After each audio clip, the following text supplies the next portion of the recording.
que me va a servir en Así es, determinado licenciada, momento. toda la razón. Y mire, aquí ya lo hemos platicado, es que primero la víctima hubiese tenido una atención integral, recuperación, y cuando ya esté preparada, ¿sí? Entonces sí puede hacer su declaración. Sin embargo, pues sabemos que no es así y obviamente mm, se logra también que muchas de las víctimas, porque no todos los casos son iguales, hagan ese anticipo de prueba, ¿verdad? Para salvaguardarlas en el resto del proceso. O sea, realmente sí, es asegurar que no va a haber revictimización, eso sería mentira, pero vamos a minimizar en la medida de lo posible que nuestros actos le afecten más allá de lo posible. Lo ideal es una única entrevista, estar trabajadora social, abogado para recopilar y tener todo un sistema, eso es lo ideal, para que ya no estemos volviendo a preguntar, sino que nosotros como profesionales tenemos la responsabilidad de leer las fichas que mi profesional me antecedió para poder ya no preguntar algo que ya es evidente. Pero ahí también yo caía en otra situación, ¿verdad? En cómo también sin querer, porque la verdad es que es la norma la que obliga también al juez, y lo platicaba en el anterior curso. ¿Cómo es posible que, como o en el caso de la niñez, se tiene que buscar recurso familiar idóneo antes que cualquier otra cuestión, hogar seguro o algo por el estilo? Yo vi y lo viví con la Procuraduría General de la Nación, ahí en cuestiones de trabajadoras sociales y en psicología y etcétera, etcétera, ¿verdad? ¿Qué tanto apoyo se va realmente a lograr? Porque tuve el caso casualmente de una niña que era vulnerada en sus derechos por la madre y obviamente no quería vivir con la madre, ¿verdad? Y teníamos hasta audios y todo. Y la Procuraduría no quiso tomar la declaración. Y cuando ya definitivamente no pudieron, Alba Kenneth y todo, y presentada y todo, a ella no les quedó otra que buscar a la niña. Pero cuando fuimos con el juez, la Procuraduría General de la Nación, a través de una psicóloga, le decía al papá, pero déjela con su mamá, es que usted no la va a cuidar bien. Y entonces yo decía, ¿cómo eso le puede aconsejar uno cuando uno está viendo que hay una vulnerabilidad, hay una víctima que no quiere y tendrá sus razones del por qué? Y los expresaba muy bien la niña, porque ya tenía 12 años y todo. Ujú. Y la contestación de una persona, de una institución como estas, que es encargada de la niñez, venía y recomendaba eso. Yo hubiera querido como abogada entrar a esa audiencia. No, en ese momento, a mí el papá salía y me contaba, ¿verdad? Pero Correcto. no, pero se da, es lo que El le quiero sesgo, explicar. ajá, y lo vamos a abordar más adelante, porque obviamente la comunicación, hasta dónde va a entrar mi rol, y realmente debemos de dejarlos a ellos tomar decisiones. Claro, en el caso de los niños y adolescentes es mucho más delicado, más complicado, y tenemos que ser todavía más tenaces realmente, porque a todos nos ha pasado. Yo tuve un caso también en donde no le preguntaba a los niños, un simple hola, ¿cómo estás? Y el niño antes de responderle a uno miraba a la mamá y esperaba a ver que como si le autorizaba.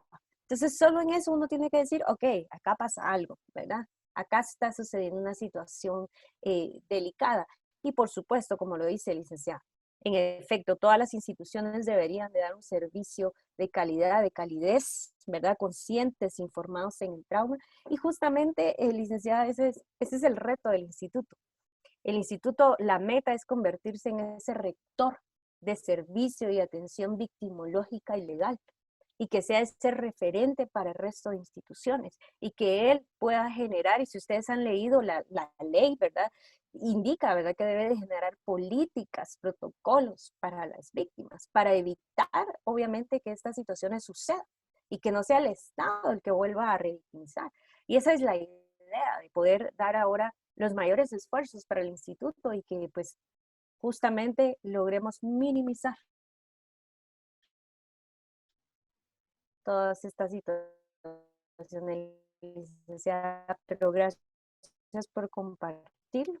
Y ya, falta un cierto porcentaje, pero por respeto a ustedes y por el tiempo, vamos a poder iniciar nuestra segunda sesión del día de hoy.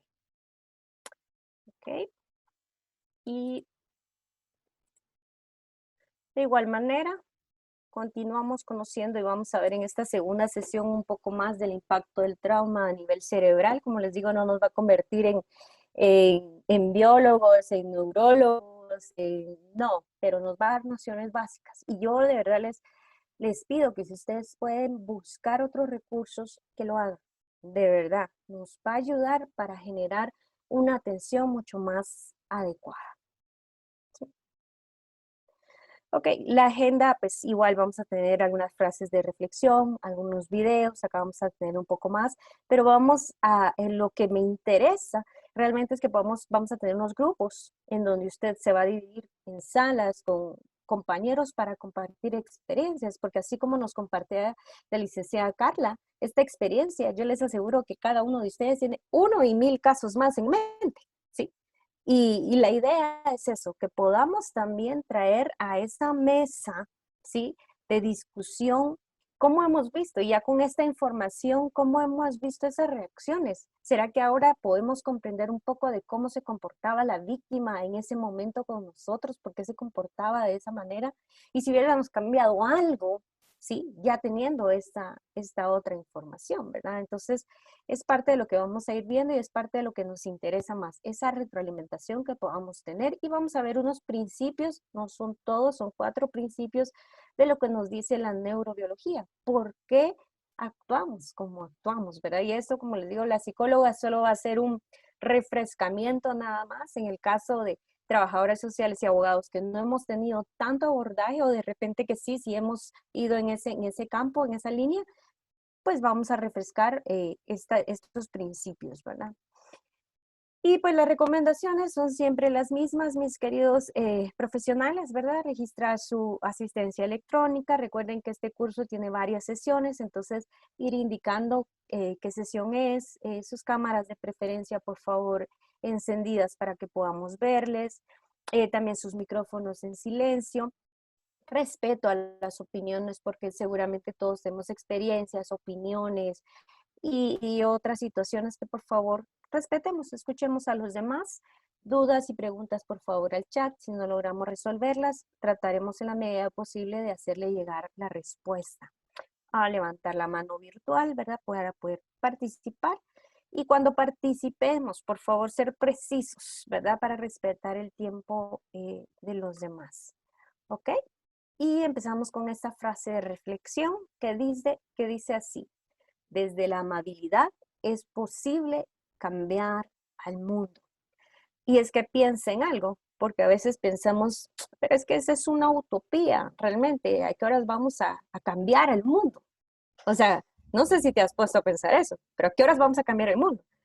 Deja el mundo. ¿A qué horas vamos a cambiar Guatemala? No sé si te has preguntado eso. ¿Será posible eso?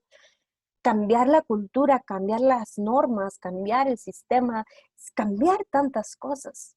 Pero ¿sabes qué? Sí te puedo asegurar que vamos a cambiar el mundo de una persona. Es decir, cada uno de nosotros somos un mundo. Cada uno de nosotros vivimos experiencias diversas, al igual que las víctimas que van a llegar, hombres, mujeres, niños, ancianos, cualquier persona que llegue al instituto, tú vas a poder incidir en esa vida. Esos casos que te sean asignados, va a ser tu responsabilidad dejar una huella. Y acá la pregunta, ¿qué huella vas a dejar? ¿Qué vas a impactar? ¿Le vas a cambiar la forma de percibir el sistema de justicia? ¿O le vas a hacer pensar que solo somos otro sistema más que se suma? ¿Cómo vamos a cambiar esto realmente? Porque, mira, yo no sé si tú has escuchado y si has trabajado solo en el sistema estatal o solo en el sistema privado, pero muchas veces se escucha, es que el área estatal son haraganes, hacen el mínimo esfuerzo, hacen las cosas mal hechas, pero déjame decirte que yo también trabajo en el sistema estatal y sé que uno puede hacer la diferencia, que los programas no son los malos, muchas veces son las personas que están dentro del programa.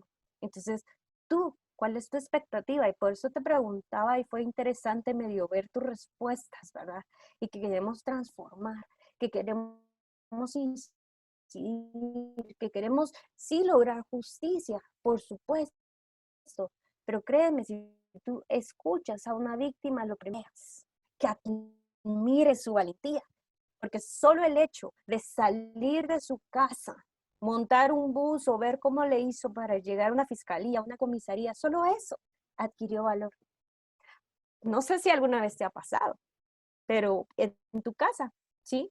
No sé si alguna vez has quebrado una taza, ¿sí? Y de repente no estaba nadie. Y era la taza favorita de tu mamá o qué sé yo, de tu hijo, de alguien, ¿sí? Y lo que hiciste fue esconderla, tirarla y no decir nada, ¿verdad? Y decir mejor que no sepa qué pasó, ¿verdad? Y preguntan, ¿y dónde está la taza? Saber quién la usó. Y todavía a veces tenemos el descaro de decir, bueno, tú la usaste, solo tú la usas. Y de repente fuimos nosotros los culpables. No sé si me voy a entender con mi analogía, pero la idea es, muchas veces culpamos a muchas otras personas y no nos hacemos responsables de lo que podemos. Yo no te estoy diciendo que tú seas el responsable de velar por lo que hace el fiscal, de velar, no, pero sí eres responsable de tu campo, de tu intervención con cada una de estas participantes, víctimas, sobrevivientes, hombres, mujeres, sin distinción alguna.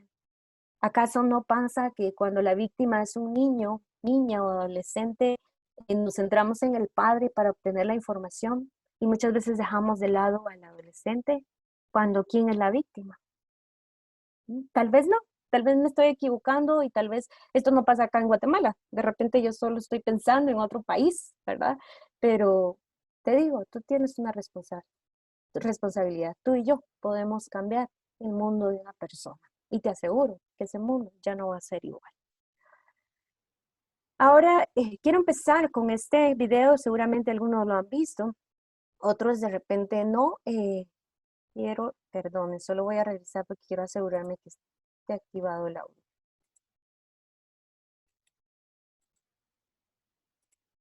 Ok. Pero acá también nos habla en este video cómo a través de la historia, obviamente, y a través de, y por qué es tan importante los primeros años. Y tal vez tú estás diciendo, pero mire, en el instituto no vamos a atender a víctimas solo niños, niñas y adolescentes. No, pero te resalto esto porque el adulto que vamos a atender es un adulto que de repente vivió una niñez adversa, ¿sí? Entonces es por eso, es como entender desde dónde vienen esos traumas y cómo podemos nosotros impactar, ya sea para favorecer o para desfavorecer ese desarrollo integral.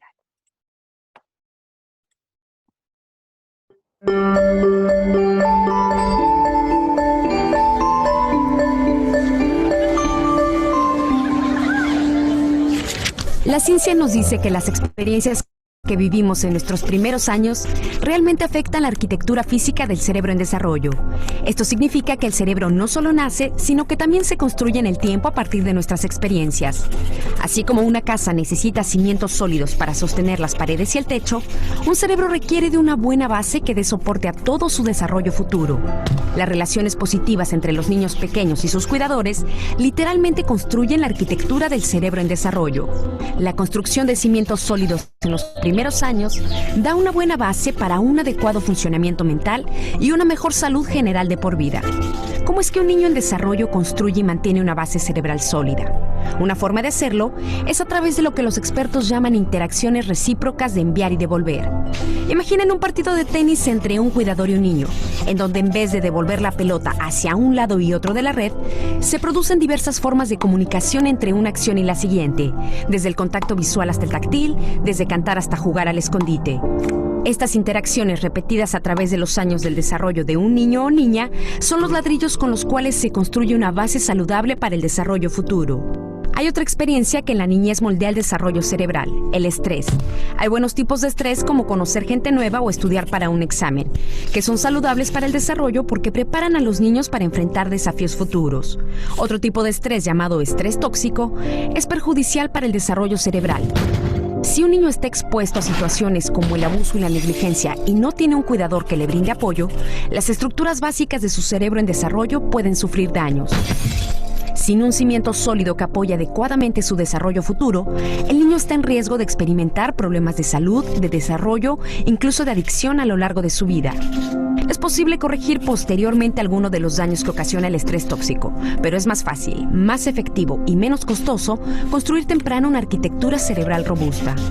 Una de las cosas que propicia una arquitectura cerebral robusta es el desarrollo de habilidades emocionales y sociales, o el conjunto de habilidades que los científicos llaman funciones ejecutivas y de autorregulación.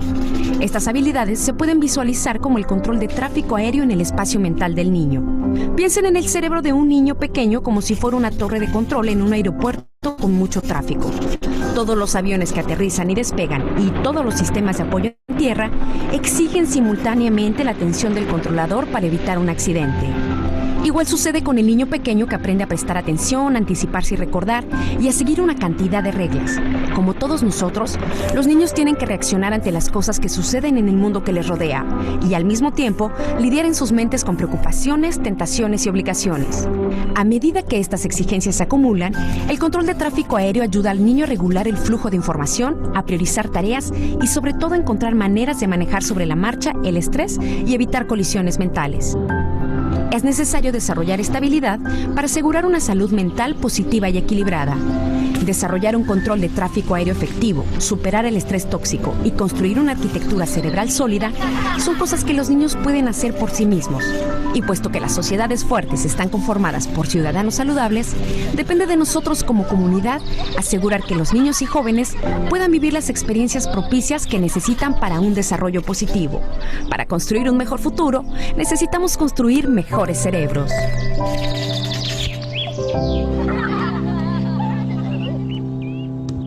Y esto es realmente en un imaginario ideal que deberíamos de, como padres, como sociedad, como entorno cercano y seguro a los niños, niñas y adolescentes, poder fomentar pues todo un sistema de apoyo y de ayuda para esas conexiones neuronales adecuadas. Sin embargo, cuando no se tiene, ¿sí?, del abandono, cuando hay negligencia, cuando hay abuso, cuando hay drogas, cuando hay situaciones adversas, como lo vimos en la sesión anterior, realmente van a haber otras situaciones que el niño no va a poder conectar. Y encontramos entonces ahí adultos que hoy en día ni siquiera pueden expresar sus sentimientos. Tú vas a entrevistar a adultos mayores y tú le preguntas qué siente y no saben decirte nada. Y por eso te decía anteriormente, ¿cómo te sentías? Porque muchas veces solo conocemos las emociones de bien o mal, pero ¿qué más emociones tenemos realmente? Y todo inicia ahí. Y tenemos que validar las emociones y sentimientos de las y los participantes o las víctimas, ¿verdad? Porque será normal que una víctima te diga que odia y quiere matar a su agresor. Y ahí te estoy diciendo dos cosas, porque te estoy manifestando un sentimiento y un pensamiento, ¿verdad? ¿Sí? Y es válido que él o ella se sienta enojada, que ella se sienta confundida, que ella se sienta lastimada, etcétera, ¿sí? Y las psicólogas, pues posteriormente ellas trabajan en un triángulo cognitivo, ¿verdad? Que es lo que es el pensar, el sentir y el actuar, que es el que le tenemos que enseñar a nuestras víctimas a cómo poder moderar, porque está bien sentirse enojada, está bien sentirse airado, pero no está bien cómo vamos a reaccionar. Y es ahí en donde tenemos que llevarlos a conducir, y no solo a ellos, sino que también nosotros. Nosotros podemos estar molestos, nosotros podemos estar cansados, pero ¿será que ese cansancio me justifica para que cuando llegue esta víctima a recibir un apoyo, yo le diga, bueno, pero mire, se apura y tiene 10 minutos para decirme porque yo me tengo que ir? ¿Justifica? ¿Justifica mi cansancio? El que yo le hubiese reaccionado a esta persona de esta manera, ¿sí o no? ¿Qué piensan ustedes? Entonces, debemos realmente comprender y ser muy coherentes y conectar lo que está en mi cerebro, pero también en mis acciones. Pero vamos también a ver cómo es que muchas acciones que realmente repetimos, lo hacemos inconscientemente. Y por eso les hablaba también de una memoria explícita y de una memoria implícita. Porque la memoria explícita, pues sí, lo recordamos muy presentemente, pero lo implícito muchas veces no sabemos por qué un cierto olor, una sensación nos hace reaccionar de otra manera. Y yo no sé si tú has pensado, pero yo no sé si te ha pasado que tú has dicho, bueno, si a mí me llegaran a asaltar o a pedir algo en la calle, pues que se lleven las cosas y que no sé qué. ¿Lo has pensado, sí o no? ¿Sí lo has pensado? ¿Sí? ¿Y cuántos lo hemos hecho? Porque te digo, yo aún realmente cuando fui asaltada, que me quitaron un celular, mi reacción fue quitarle el celular yo al ladrón. ¿Me estaba exponiendo a un peligro? Sí. Ajá. ¿Por qué reaccionamos como reaccionamos a veces entonces? ¿Sí? Ahora te quiero preguntar esto.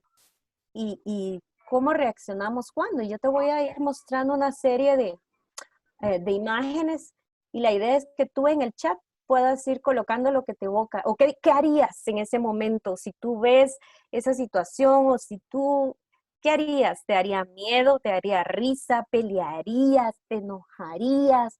¿Lucharías? ¿Gritas? O sea, ¿qué reacción? ¿Qué harías? ¿Sí? Entonces voy a ir pasando las imágenes y tú lo colocas. ¿Estamos? En el chat. Ok, atentos pues. Muy bien. Va la primera. Coloca la sensación, sentimiento o acción que harías. Sales corriendo, te paralizas, gritas, lloras. ¿Qué haces?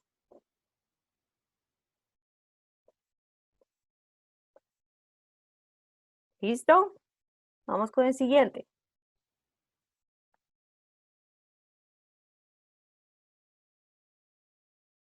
Una noche de tormenta, rayos, truenos, se va la luz. ¿Qué haces? ¿Cómo te sientes? ¿Cómo reaccionas?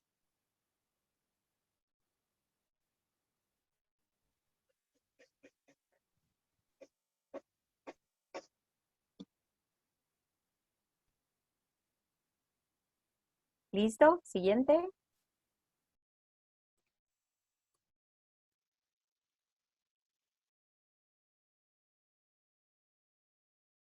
¿Cómo has reaccionado si eso te ha pasado? ¿O cómo piensas que reaccionarías? ¿Te das tus cosas? ¿Lo avientas? ¿Gritas? ¿Bocinas? ¿Qué haces? ¿Te paralizas? ¿Lloras? ¿Gritas?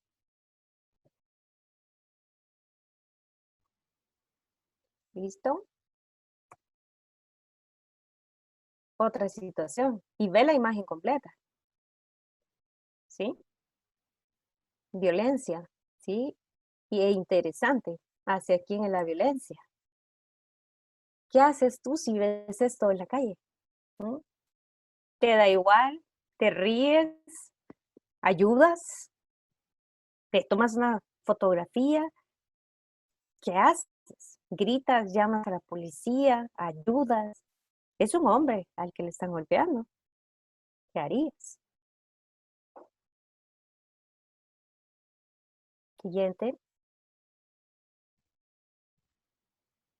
Hasta los más valientes. Más si sale volando. ¿Qué haces? ¿Qué has hecho? ¿Qué te evoca? Asco, gritas, sales corriendo. ¿Qué haces?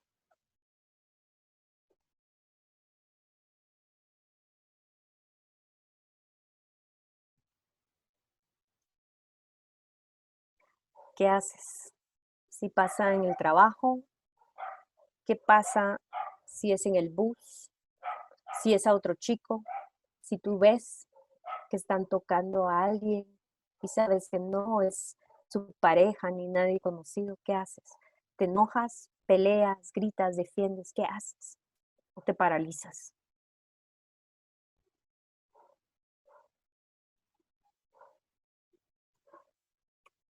¿Ok?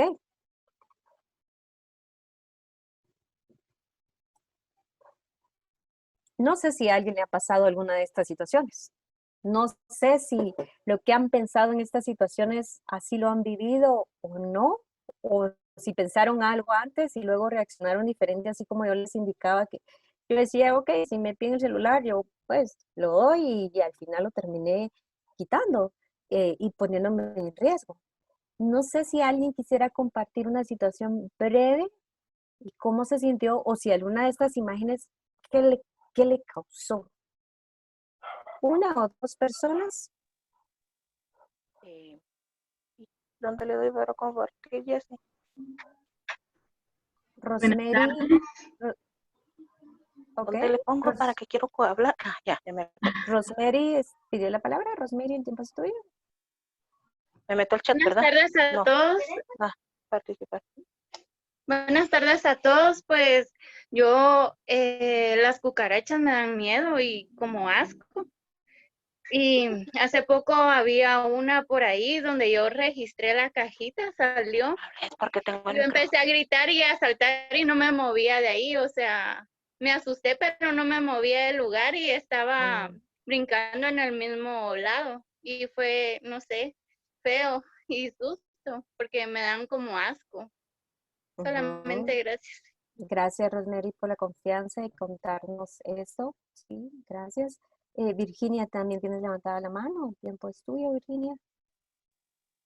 En cambio, yo iba manejando, marcó el semáforo y se acercó el ladrón y me empezó a arrancar todo. Pero yo me empecé a agarrar con él y lo quería aventar, pero se me jugaba el carro porque tenía puesto el pie en el freno. Pero por último sí logró arrancarme todo. Pero cuando ya pasó y marcó, fue el semáforo más largo de mi vida. Y cuando pasó, lo que me dio fue ataque de risa. No me podía contener, pero la risa venía con todo y lágrimas. Eso fue. Exacto, son las reacciones normales y los vamos a ir más adelante. Gracias, Virginia, por contarnos esta situación que viviste. Amanda. Tienes tu micrófono en silencio, Amanda. Buenas tardes, Ligda. Fíjese que mi nombre es Erika, pero la computadora es de mi hermana, entonces está registrada el nombre. Pero no tengo problema, solo le menciono. Ok, Erika. Una vez sufrí un asalto. Yo vivo entre Frontera El Salvador y el municipio de Tezcatempa. Salí de estudiar y me perseguía un auto, más no me percaté, le soy sincera. Cuando yo llegué a la entrada de mi casa, me estaba bebiendo un micoco ahí en la entrada y llegaron unos señores, un señor y dos jóvenes. Entonces cuando yo sentí, ya me tenía tomada del brazo y me arrancó una gargantilla que yo tenía y me dejó como que si me había peleado con un gato. Entonces mi reacción fue que me quedé paralizada. Yo nunca había vivido una experiencia así y entré en un shock nervioso, lloraba, me puse bien mal. Es una experiencia muy, muy negativa, muy traumante, siento yo, porque yo sentía que me perseguían. Después me daba miedo ver autos cerca. Gracias, Erika, por compartirnos esto y de verdad gracias por las tres por compartirnos esto y pareciera como algo, bueno, pero es una cucaracha. No, la experiencia es muy significativa para quien lo vivió. ¿Sabes por qué? Porque ¿qué tal si es una persona que está siendo explotada sexualmente y el lugar a donde la llevan es un lugar lleno de cucarachas, un lugar sucio, un lugar en donde hay un olor característico? ¿Cuál va a ser su reacción? ¿Qué pasa cuando hay una tormenta eléctrica? De repente, a mí me encanta la lluvia. Yo amo dormir con lluvia, ¿sí? Excepto cuando estuve en SOSEP porque teníamos emergencia por la alerta de los albergues. Ahí ya me cambió el chip porque ya estaba pensando yo, ¿se va a habilitar un albergue? ¿No se va a habilitar un albergue? ¿Hay que ir? ¿No hay que ir? Pero ¿qué significa para alguien que en ese momento, por ejemplo, Erika, ¿sí? Y mencionaste algo que al inicio pareciera, estás bebiendo un coco, hasta me lo imaginé, estabas con un coco. Sí, pero de repente después, y ojo, lo vamos a ver más adelante, pero esto es muy importante, porque esa situación que viven las víctimas y pareciera tan insignificante para nosotros, para ellos no lo es. ¿Sí? El tener la experiencia que te están siguiendo y seguir en esa hipervigilancia, que es lo que tú mencionabas de me están siguiendo, o yo no sé cómo se sintió Virginia, si volviste a pasar por ese semáforo o si después lo obviabas, porque justamente eso es, así reaccionan muchos de los sobrevivientes. Si han sido asaltados, si nosotros hemos vivido un asalto, yo les aseguro que no pasamos por esa hora, por ese lugar solas, etcétera, etcétera. Lo mismo es, las víctimas van a obviar muchas situaciones o bloquearlas. Y no es algo intencional, es algo automático del cerebro. En nuestro cerebro, y hay realmente las psicólogas, y si alguien ha estudiado a profundidad toda la neurobiología, lo podrá decir, pero yo sinceramente les digo, yo lo aprendí de una forma muy sencilla. Y es que tenemos, yo no sé si ustedes se recuerdan, pero creo que eso fue un contenido de tercero primaria, si yo no estoy mal, en donde nos enseñaban todos los sistemas de nuestro cuerpo y el cerebro. Pero ¿quiénes de nosotros nos recordamos todas las partes del cerebro y para qué servían? A ver, ¿quién realmente, sí, sinceramente? A veces decimos, bueno, no sé ni para qué me enseñaron eso, excepto que los médicos, por supuesto, ¿verdad? Porque ellos sí se especializan en eso.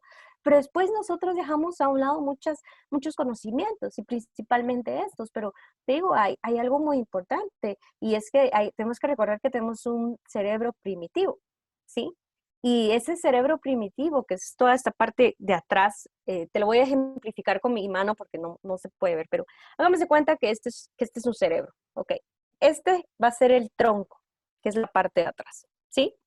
Y toda esta área, ¿sí? Acá, que tengo acá mi pulgar, va a ser toda el área de emociones, ¿sí? Del hipocampo y de la amígdala. Ahorita la vamos a ver, ¿sí? No de las amígdalas, no te estoy hablando de las amígdalas, de la amígdala cerebral, ¿sí? Y toda esta parte de acá es en lo prefrontal, ¿sí? Todo el razonamiento, todo esto que todavía está en descubrimiento y de que podemos, sí, seguramente aprender, ¿sí? Pero esto, escucha muy bien, este cerebro, ¿sí? Que es lo antiguo, nos hace reaccionar de 3 formas únicamente. Una, nos paraliza. No sabemos por qué nos paraliza. 2, huimos del lugar. Inmediatamente, huimos, ¿sí? O 3, enfrentamos la situación, peleamos como primitivos, tal cual, ¿sí? Son como las 3 reacciones más comunes que vamos a ver. Y justamente estas reacciones las vamos a ver en las víctimas.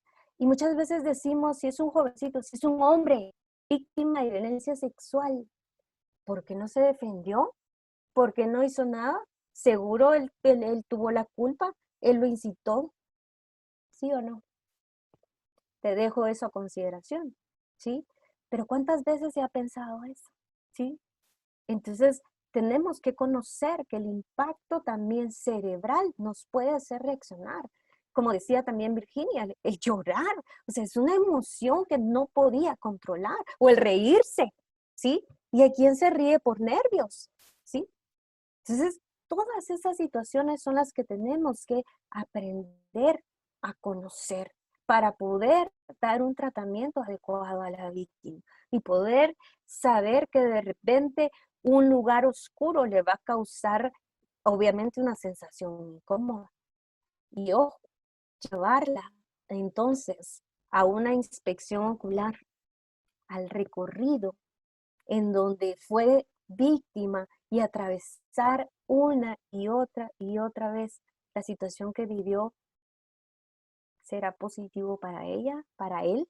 ¿Sí? Y por supuesto que acá ya hay otros dilemas en el tema legal, pero también hay iniciativas que se han hecho también para poder encontrar otras estrategias para poder minimizar estas situaciones victimizantes. Entonces hoy vamos a aprender, como les digo, no todas las partes del cerebro, pero sí 2, que eran las que les decía que son las partes de la amígdala y el hipocampo. Y es que la amígdala y el hipocampo funcionan realmente con una situación muy interesante. Y como les decía, yo les recomiendo realmente que vean intensamente, si no la han visto, si tienen hijas, seguro les va a encantar. Pero si no, véanla, de verdad, nos da una lección de cómo se van guardando todos nuestros recuerdos, positivos, negativos, de nuestra niñez, de nuestra juventud, todo eso se va almacenando, ¿sí? De diferente manera. Y el encargado de administrar todos estos recuerdos es el hipocampo, ¿sí? Esta es la función que tiene el hipocampo. Y la amígdala, yo te preguntaba en la primera sesión, ¿cómo te sentías tú? O yo no sé cómo reaccionaste, si sentiste el temblor, ¿cómo reaccionaste? O cómo reaccionó Rosemary cuando nos estaba contando lo de la cucaracha, no sé si lo has visto. O cuando viste las fotografías que te mencioné, no sé si te vinieron a ti todavía algunas situaciones. Por ejemplo, yo detesto las culebras, ¿sí? Me causan pavor. Y ojo, porque una situación es derivada del trauma y otras son las fobias, ¿sí? Acá no vamos a hablar de fobias, porque las fobias pueden ser sin un evento traumático, tener una fobia sin explicación. Más el trauma es porque yo he vivido una situación traumática. Entonces, por eso es que me estoy manifestando de esta u otra manera, ¿sí? Entonces, acá se los explico un poco más de lo de la amígdala y el hipocampo, ¿verdad? La amígdala es la que nos hace sobresaltarnos, ¿sí? Es la que en el momento, ¿sí? De haber un temblor, hace que mi corazón se acelere. No sé si ustedes han sentido eso, ¿sí? O incluso si tienen que dar una conferencia, o cuando estábamos estudiando y teníamos un examen, ¿sí? Nos poníamos nerviosos, nos sudaban las manos. Esas reacciones inmediatas las hace o las provoca realmente la amígdala, ¿sí? Entonces, el hipocampo evalúa también la situación. Del recopilado que él ya tiene, evalúa, ¿sí? Si es como, ok, cae un rayo, entonces ya nos dice, no, tranquila, es una tormenta, acá no pasa nada, ¿sí? Es prácticamente esta información que manda. La situación es como te decía anteriormente, no hay un lugar para el trauma, ¿sí? Entonces, cuando sucede un evento traumático, se desfragmenta la memoria o los recuerdos y se van almacenando, ¿sí? Dispersamente, porque no hay como cabida. Y muchas veces, por eso se reacciona, y ahorita lo vamos a ver en algunos fundamentos del trauma, cómo reaccionan algunas víctimas y piensan que el evento sigue y sigue y sigue pasando a pesar de que ya están a salvo, ¿sí? Entonces, esto es muy importante porque seguramente alguna víctima, cuando tú estés abordándola, cuando sea la primera entrevista, seguramente pueda reaccionar así, entre en crisis y pareciera que vuelve a revivir el evento, ¿sí? Y es por esta situación, ¿sí? No sé si me doy a entender acá. Y vamos a ir avanzando y te voy a colocar un video que parece chistoso, me disculpo por la mala imagen, pero realmente no encontré otro. A algunos, ¿sí? A los que somos un poco de esta época, nos va a tener recuerdo de esas buenas caricaturas. Y los jóvenes pues van a aprender un poco de ellas, ¿verdad? Pero les voy a compartir esto y quiero que se enfoquen principalmente en las reacciones, ¿verdad? Y acá se los comparto.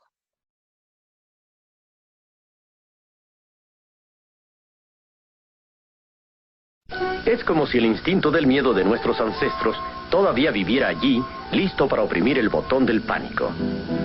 Aún en nuestro mundo moderno, este instinto primitivo puede todavía salvarnos el pellejo.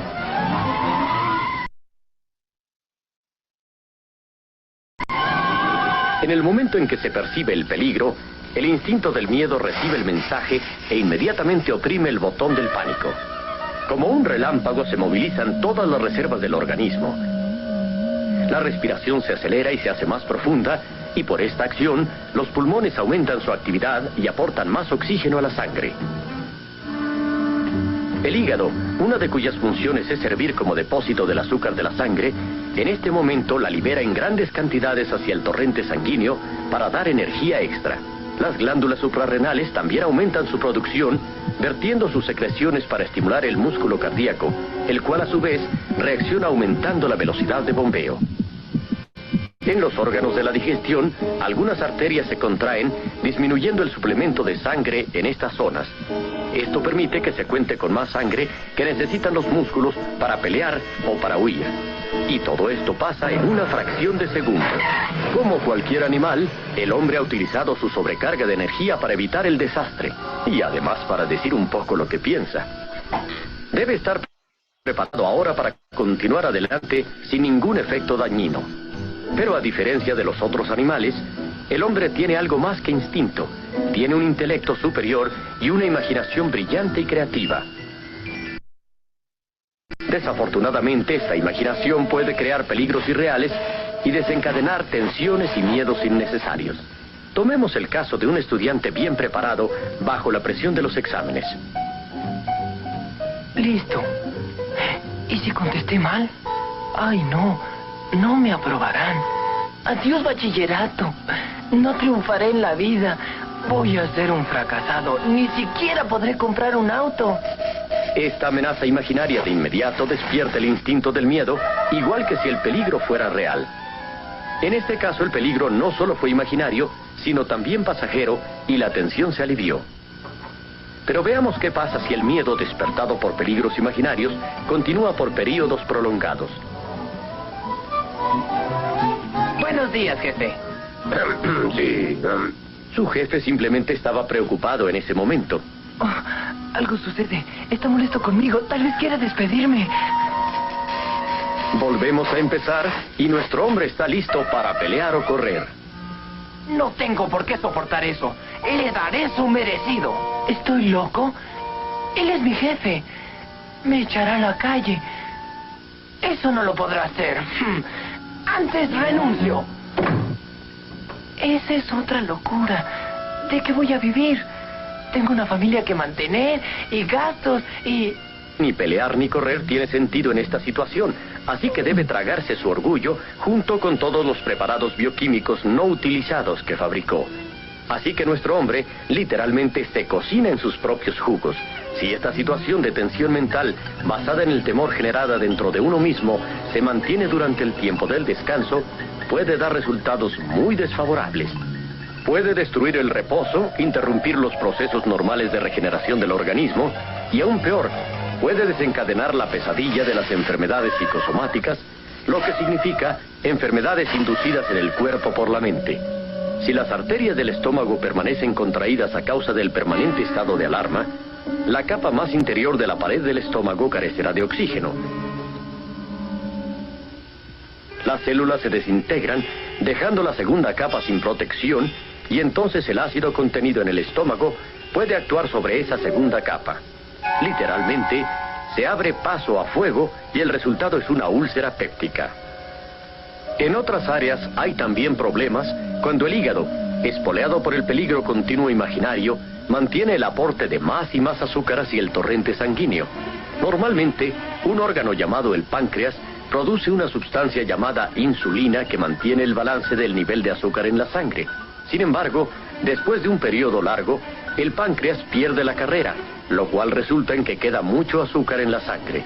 Se trastorna así la química del cuerpo y eso puede contribuir para que sea el huésped de otros males. Es infinita la lista de torturas que podemos infringir en nosotros mismos y todas ellas tienen el mismo fin. Todos los lados de la salud pueden trastornarse seriamente si de continuo se despierta el temor innecesariamente. Pero si a este instinto se le permite descansar cuando no hay peligro real, el organismo puede funcionar como debe. Después de todo, la mayoría de los problemas, reales o imaginarios, se resuelven pronto. Y muchas situaciones que en un principio pensamos que nos amenazaban, resulta que solo existían en la imaginación. Buenos días, jefe. Sí. ¿Qué? ¿Ah? Oh, sí, muy buenos días, hijo. Utilizando el sentido común, se reducen al mínimo los miedos y tensiones de la vida y se mantiene el balance de todos los lados.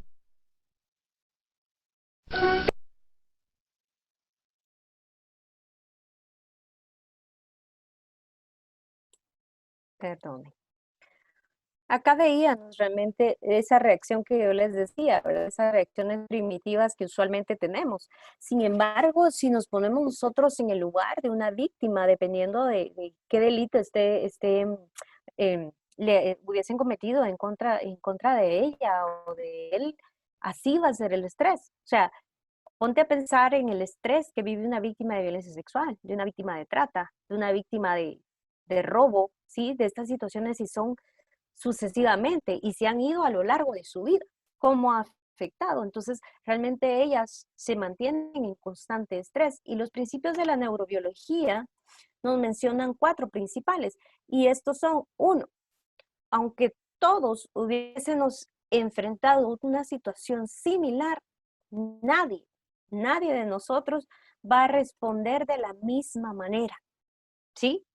De repente nosotros ante las cucarachas lo que vamos a hacer es, ok, vengo y le doy un zapatazo y ya, ¿sí? Pero de repente me paralizo, de repente grito, de repente lloro, de repente varias cosas, ¿sí? Y yo debo de respetar esa respuesta de cada persona, por lo cual cada tratamiento que se le va a brindar a la víctima debe de ser específico y en respuesta a el trauma vivido, a sus sentimientos y a las secuelas que manifiesta. Segundo, el contacto entre el ser y la experiencia. Depende de en qué círculo fue formado un niño, una niña, una persona en la que ha vivido. No es lo mismo una persona que está en un contexto rural a una persona que viene a la ciudad capital o en algún departamento. Realmente esa experiencia de vida, ¿sí?, le va a dar una respuesta ante un posible trauma. De repente acá en la capital, increíblemente, ya lo vemos todo tan insensible, y podríamos un poco asemejar la imagen que veíamos de la pareja que se estaba peleando en la calle, y cómo estaban los demás, como espectadores, ¿no? E incluso comiendo a la par de ellos, o sea, sin preocuparnos tanto, porque es la experiencia que hemos vivido y lo hemos normalizado, ¿sí? Entonces debemos de entender que cada individuo tiene una experiencia en sí. Y lo otro, que la experiencia, según vimos justamente este video y lo que yo les explicaba del cerebro, puede ser percibida como real o realmente puede ser real, ¿sí? Porque si una persona ha vivido un trauma, en efecto, va a volver a vivir si es que hay un detonante. Más adelante vamos a hablar de los detonantes en otra sesión, ¿sí? Pero si hay algo que lo activó, esa persona va a sentir nuevamente que lo está viviendo. Y nosotros vamos a decir, pero no, ya pasó, ya no llore. Usted, sí, pero ella o él lo está experimentando tal cual, está volviendo a sentir las sensaciones, ¿sí? Y el otro es evidente, el trauma vive en nuestro cuerpo, y como lo vimos en esa caricatura, de repente chistosa, pero pasa. ¿Cuántos de nosotros padecemos de gastritis, padecemos otras situaciones? Y ahora pregúntese usted, ¿cómo están estas víctimas también? Porque tiene todo una correlación. Sí, el trauma impactó cierta parte de su vida, pero va a impactar el cuerpo, indudablemente. Y si lo vio también en la pirámide que yo le enseñé del estudio de experiencias adversas, ellos nos indican que sí hay una correlación, inclusive con cuestiones como como cáncer, ¿sí? O otras enfermedades graves. Entonces, la víctima va a tener realmente, va a ser más propensa a otras situaciones adversas. Por supuesto que va a depender del servicio que nosotros le brindemos, que le va a ayudar a poder recuperarse y mantener un equilibrio, bajar ese nivel de estrés. Todo lo que vimos en ese video pasa, y pasa en segundos. Si usted tiene una emergencia, yo le aseguro que usted sale corriendo, no se da cuenta de muchas cosas, pero es solamente el instinto. La adrenalina que se genera la hace o lo hace reaccionar de esa manera. Lo mismo es con la víctima, ¿sí? Pero a la vez eso le va a causar problemas a nivel de la salud, ¿sí? Entonces es para que usted lo tome en cuenta, para que no diga, es que solo viene a contarme que está enferma, pero eso son cosas mentales. Ajá, sí tiene una relación en efecto de la mente, pero afecta directamente a su cuerpo, ¿sí? Ok. El tiempo se nos ha ido avanzando. creo que no nos va a dar tiempo del trabajo en grupo, pero lo vamos a dejar para mañana creo que tenemos la otra sesión. Y acá quiero mostrarles, seguramente esto usted lo ha visto, ¿verdad? Que el trauma, dependiendo del tiempo prolongado al que es expuesto la víctima, principalmente si es un niño, ¿sí? Si es en su primera infancia, va a tener inclusive un impacto a nivel cerebral, ¿sí? Y acá en las fotografías, en las tomografías lo puede evidenciar, ¿sí?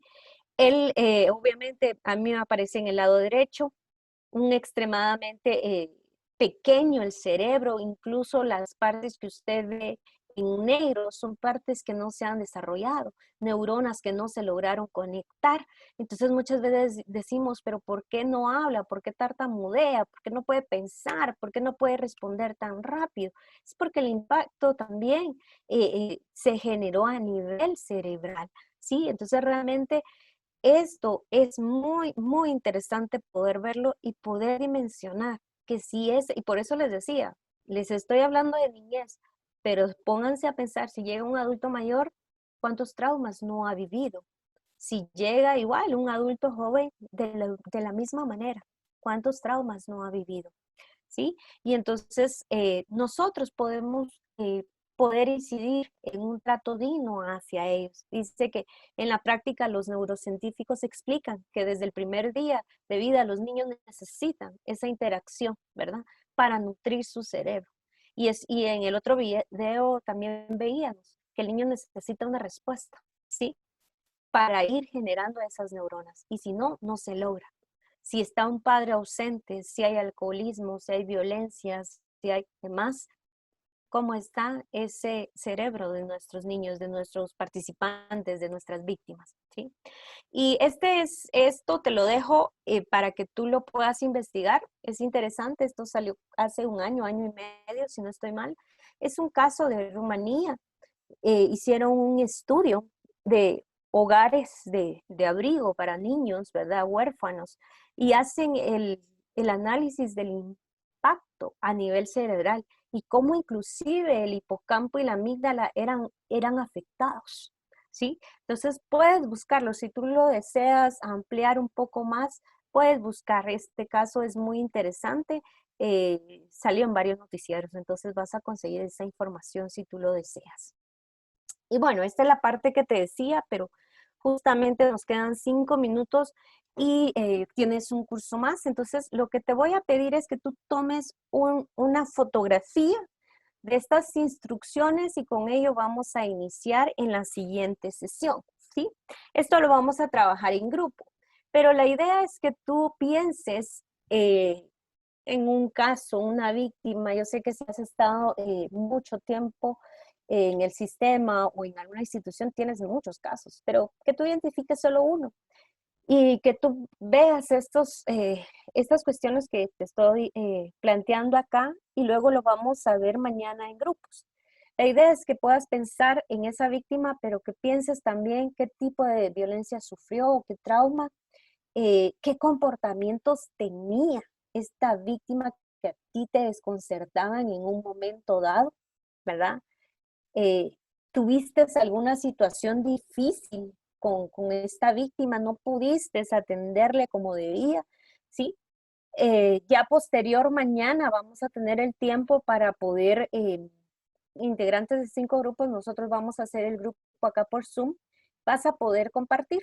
Sí, la idea es que 1 o 2 puedan compartir estas experiencias, ¿verdad? Más o menos unos 4 minutos por cada participante. Y luego que conversen, ¿verdad? Ya como grupo, ¿verdad? Que digan de qué manera, ¿verdad? El entender ahora el impacto del trauma en la vida de un sobreviviente nos puede hacer cambiar la forma en que nosotros brindamos nuestro servicio. ¿Será que es importante saber del impacto del trauma o tú consideras que no? Plásmalo ahí, por favor. Y posteriormente, pues pueden elegir a alguien, ¿verdad? Que lo pueda escribir, ¿verdad? ¿Qué acciones harían diferentes? Entre el grupo discutan y lleguen a un consenso, ¿qué acciones harían diferentes con otras víctimas al conocer el impacto del trauma? Y pues obviamente, si lo tienes y gustas, esto no es obligatorio, lo vamos a conversar sí acá, pero si lo puedes compartir, sí, porque yo puedo hacer un condensado y ese condensado podérselo pasar también al instituto, porque también nos sirve. Todas esas experiencias muchas veces se quedan en el aire y son experiencias que enriquecen nuestro trabajo. Entonces, tomaron foto, ¿verdad? De todo esto, de las instrucciones, ¿sí? ¿Listo? Perfecto. Entonces, mañana vamos a socializar, vamos a tener ese tiempo para que puedas compartir con tu grupo y vamos a socializar esas experiencias. Y te dejo esta frase para la tarde de hoy. Lo que tenemos que aprender a hacer, lo aprendemos haciéndolo. Si esto solamente se queda en un conocimiento, pues obviamente ahí se va a almacenar, pero lo importante es poder tenerlo en práctica. Entonces, yo te agradezco una vez más por tu atención, por tu tiempo. Si hubieran comentarios, dudas, espero que lo hubieses anotado en el chat. Y si no, igual ahí te compartí mi correo. Por favor, estamos para servirte.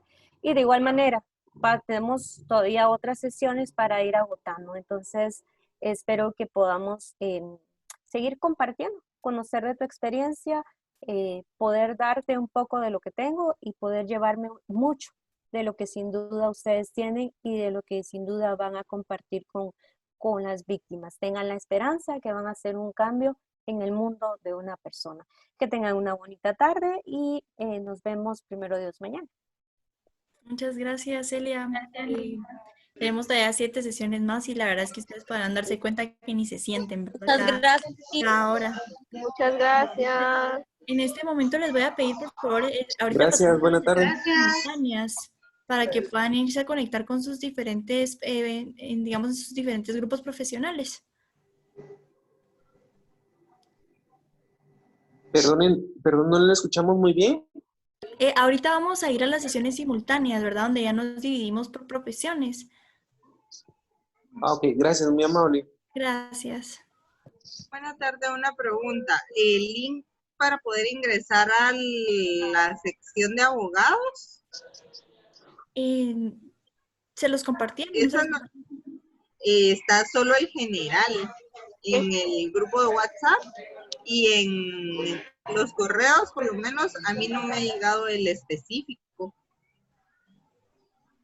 Ah, ok. Ahorita vamos a ver eso para que le puedan hacer llegar correctamente los links. Gracias, muy amable. Gracias. Buena tarde.